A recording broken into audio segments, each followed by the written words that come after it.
Assalamualaikum warahmatullahi wabarakatuh. Saya Ibnu Suyatman dari kelompok 8 akan menjelaskan mengenai heading pada HTML.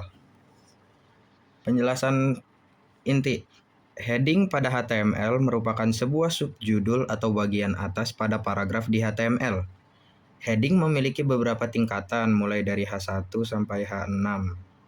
Sebenarnya heading ini bukan hanya subjudul atau bagian atas, tapi bisa juga berupa paragraf.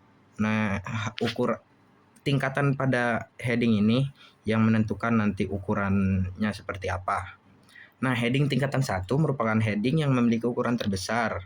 Nah, sedangkan heading tingkatan 6 itu tingkatan terkecil. Jadi, tingkatannya itu mulai dari 1, 2, 3 hingga sampai tingkatan 6. Lanjut, nah ini contoh penggunaan heading. Penggunaan heading ini cukup sederhana pada HTML.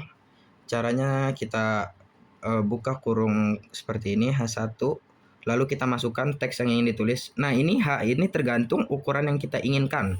Bisa H1, H2, H3, H4, atau dan lain sebagainya hingga H6. Nah, itu tergantung dengan ukuran yang kita inginkan. Lalu kita masukkan teks yang ingin ditulis, lalu kita buka kurung, kita masukkan slash, masukkan H.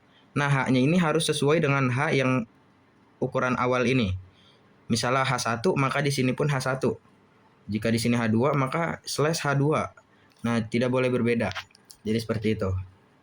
Kita langsung saja ke contoh di sini sebentar. Kita langsung ke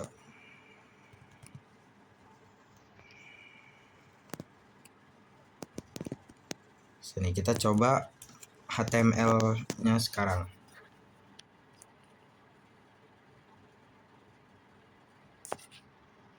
Oke, kita akan mencoba HTML-nya. Pertama kita tulis.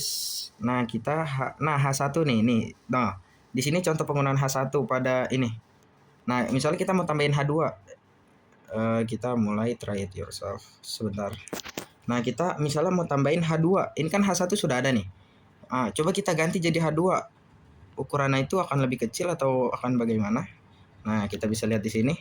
Lalu kita run. Nah, ukurannya bakal jadi lebih kecil. Jadi H1 ini memang paling besar. H2 itu di bawah tingkatan H1. Nah, semakin besar H ini, maka akan semakin kecil. Misalnya H6, kita coba langsung H6. Nah, maka dia akan semakin kecil. Kita run. Nah, itu semakin kecil dia. Seperti itu.